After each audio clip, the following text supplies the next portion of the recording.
All right, everyone. Thank you for joining. Apologies for the delay. Let me kick us off here first. For anyone who is attending this call for the first time, we've been holding this call every month with companies that want to contribute to the cultivated meat value chain. And so the purpose of these calls is to really offer new and existing cultivated meat stakeholders an opportunity to learn from each other, especially with respect to the obstacles and potential solutions that are developing along the value chain, hopefully with the end goal of accelerating R&D and commercialization in the sector. So if your group is interested in presenting on a future call, or perhaps you're working with a company that could benefit from being on these calls, please feel free to put them in touch with me directly and we can get them added to our list. And a reminder that you are welcome to extend the invitation to these calls to any colleagues at your company as well who might want to attend some of the meetings. So just briefly, housekeeping items on our side. I just wanted to share that you may have seen we released our State of the Industry reports as well as our State of Global Policy reports over the last 2 weeks.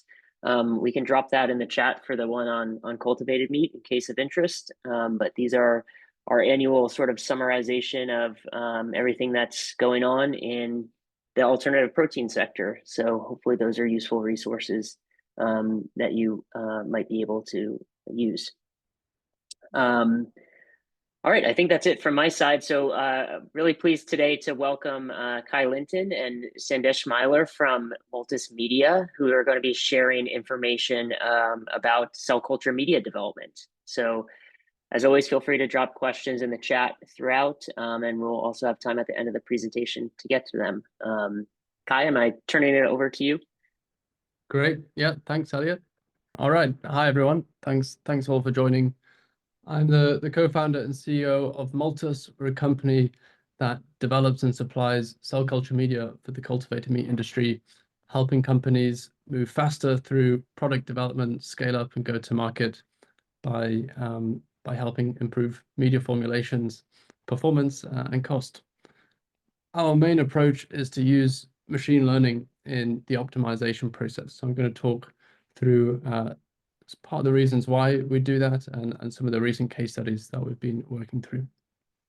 But the reason we work on growth media is because access to appropriate media that scales is existential for this industry to succeed, to enable broad scale adoption of cultivated meat.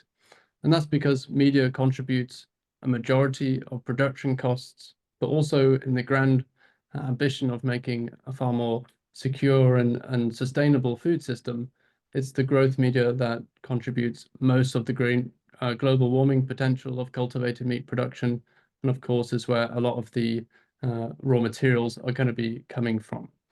And so when we talk about media that scales, we need formulations that are efficient, both in the raw materials that they use, but also in their cost.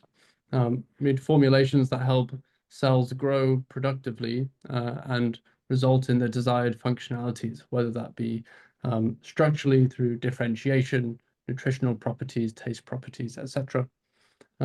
Those formulations need to be built from ingredients that are appropriate for the food industry, scalable, abundant, cost-effective, and compliant with regulations.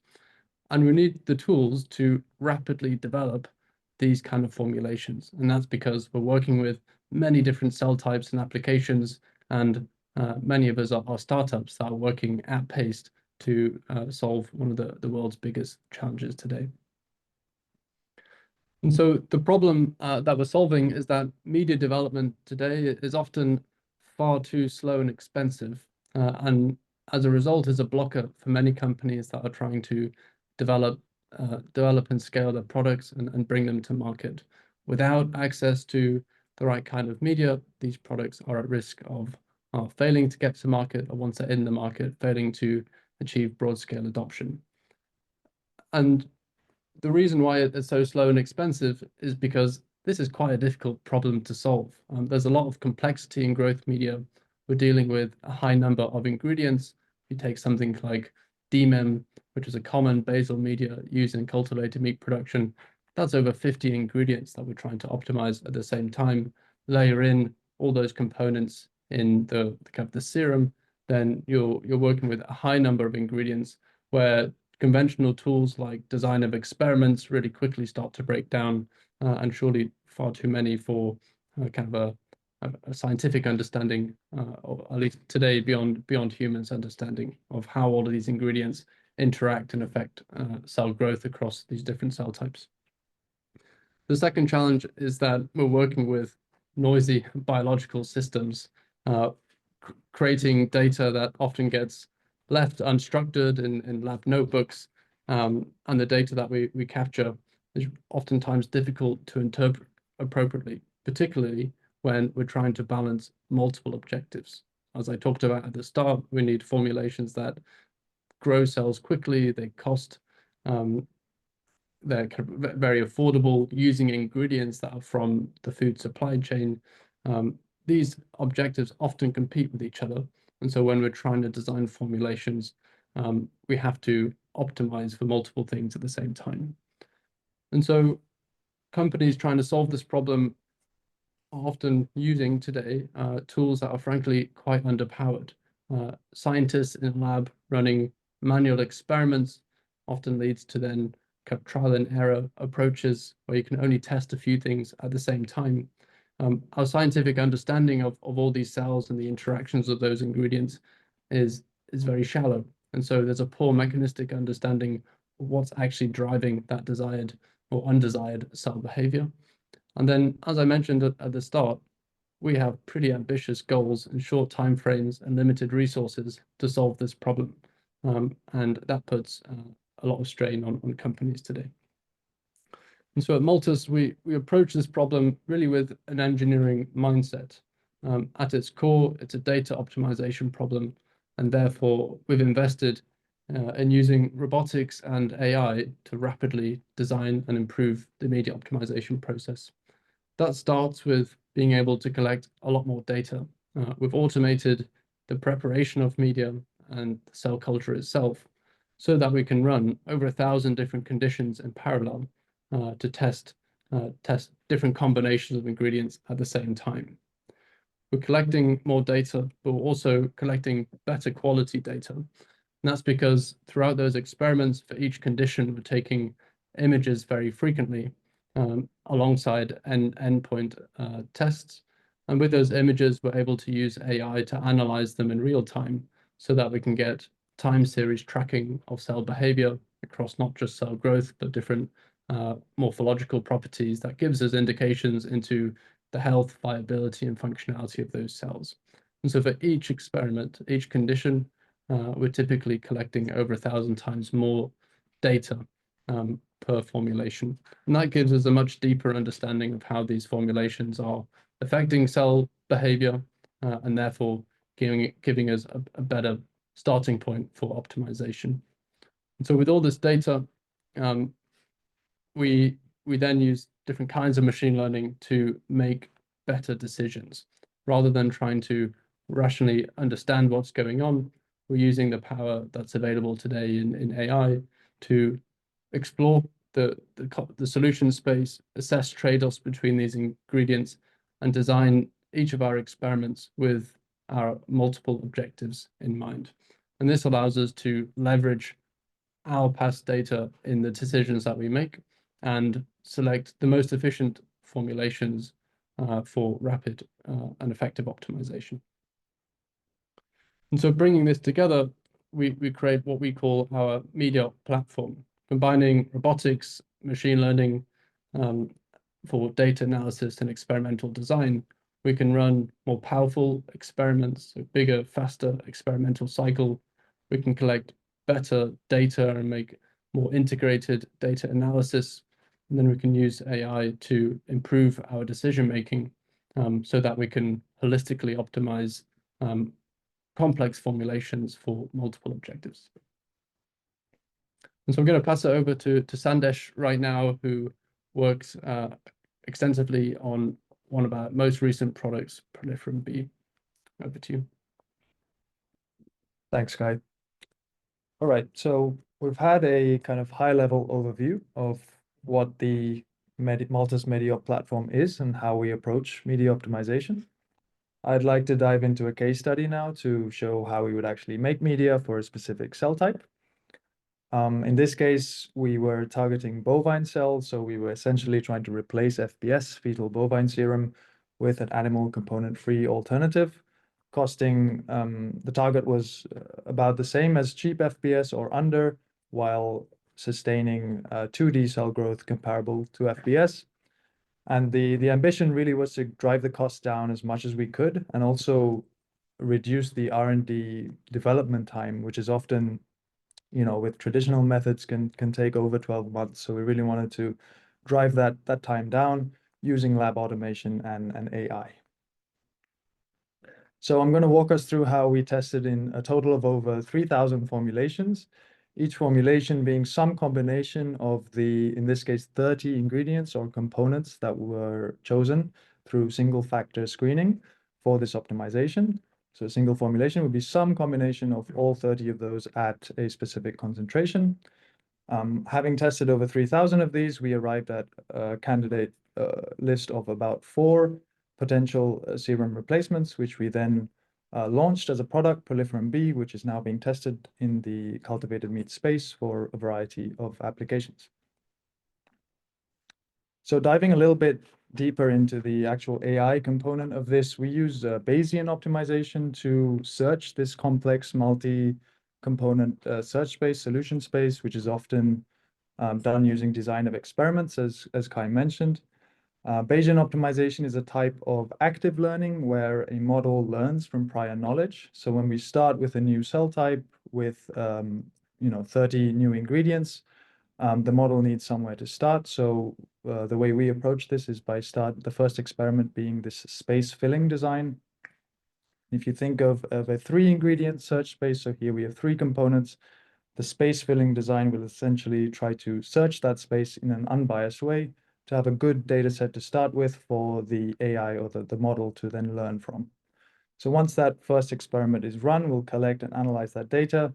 We'll build the Bayesian optimization model, which will then tell us as the scientists where to search next within this space to optimize whatever we care for. And in this case, that's growth rate, maximizing growth rate of the cell, and minimizing cost of the formulation. So the development process essentially is just iterating through steps 2 and 3 here, where we run the computationally designed formulations and then feed that data back into the model, which learns and iterates. And in this case, we're doing this for 30 ingredients. So that search space is a lot larger and a lot more complex than what's depicted here on the screen. And this is the novelty of the method. If we sort of picture this in terms of growth rate, as we move through the iterations and we test hundreds or thousands even of formulations per experiment, we'd expect to see the mean or median growth rate of these formulations increase until we've reached an optimum that we're happy with in terms of growth rate and cost.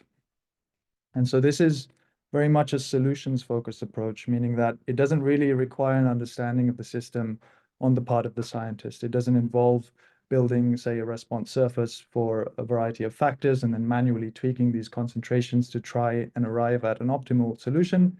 This is all handled by the AI, which is the novelty here. So in terms of the bovine formulation I mentioned previously, this shows all of the data we collected throughout the process, which was 3 large experiments testing over 1,000 formulations per run. We have the y-axis is growth rate normalized to FBS, so in comparison to the fetal bovine serum growth.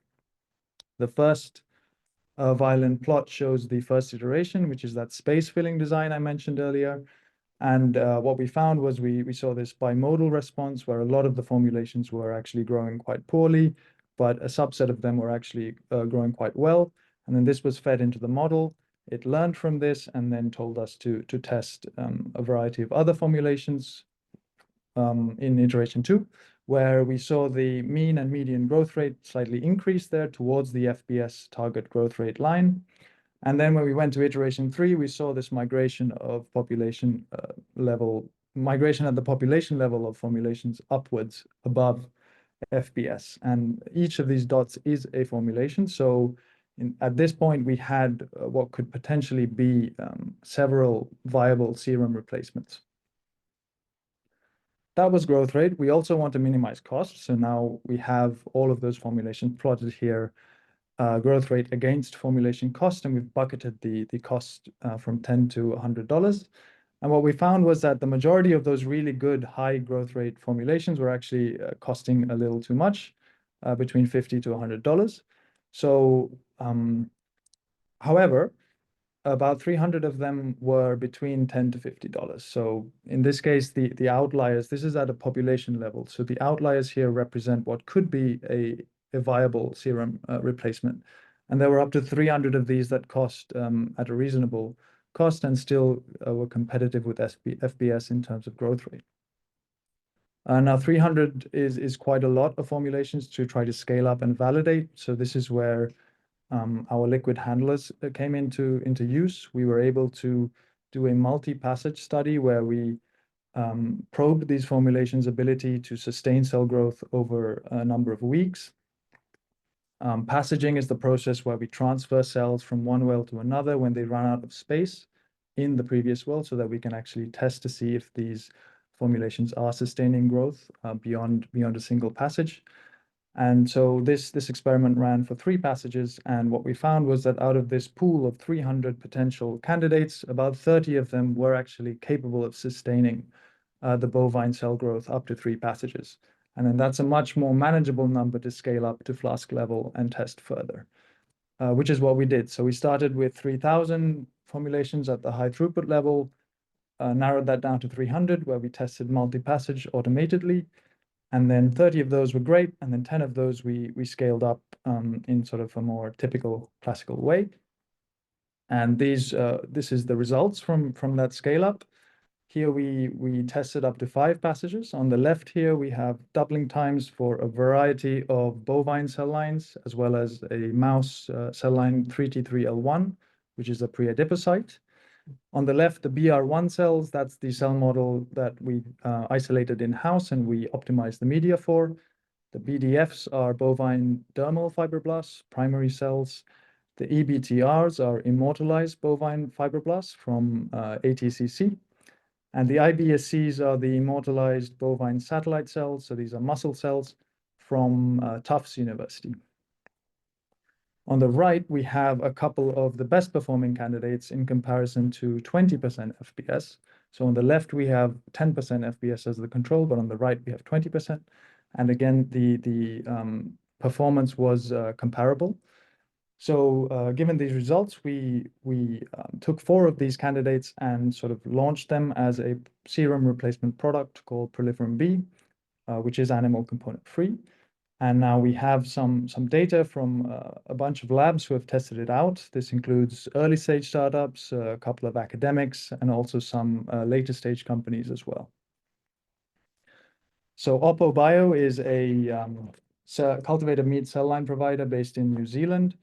They tested Proliferum B against FBS on their primary bovine fibroblasts and myoblasts, so muscle cells, over a number of days. So this was up to 7 passages. Here we have the FBS supplemented media. The control media is the yellow line, and then the formulation candidates are the other lines. And they all performed with 15 to 25 hour doubling times, so comparable with FBS. Proliferum B was also tested on a variety of microcarriers. Here we have data from Nexture Bio, which is a microcarrier startup based in the US. They tested Pro-B and FBS on C2C12 myoblast cells, muscle cells, using both their microcarriers and Cytodex3, which are gelatin-coated microcarriers in Erlen myoflasks. And qualitatively, after 3 days, Pro-B has supported the growth of these cells in this format comparable to FBS. Pro-B has also been tested on mycelial microcarriers at Aston University in Irini Theodosio's group. These mycelial microcarriers were developed in collaboration with Myconius. And the cells here were adipose-derived mesenchymal stem cells, also bovine. On the right, we see immunofluorescence images of these cells attaching to the mycelial microcarriers. And on the left, we have metabolic activity assay, Presto Blue assay results with Pro-B versus FBS on 2 of these microcarrier types, the MIC1 and the MIC2, the control here on the left being just a regular tissue culture treated plate.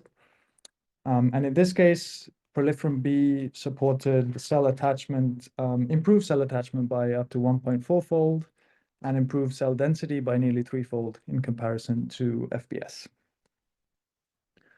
Finally, Pro-B has proven quite versatile in its applications as a serum replacement. Wildtype are a leading cultivated seafood company based in the US. They face a specific technical problem where they are trying to get cells grown in suspension to adhere to scaffolds when creating a structured meat product. This is likely faced by other companies that are also approaching commercialization, because often the very cheap media that can be used to grow suspension cells is not so good at getting the cells to then adhere to scaffolds to create more structured products. So in this case, FBS is able to get the cells to adhere, stretch out, and then deposit this extracellular matrix, which is critical to enhancing the sensory attributes of the product. And proliferin B matches FBS in its ability to do this while being completely animal component free. So the cells attach and spread out instead of forming these aggregates, like you see on the controls image on the top left here. The cells actually adhere instead.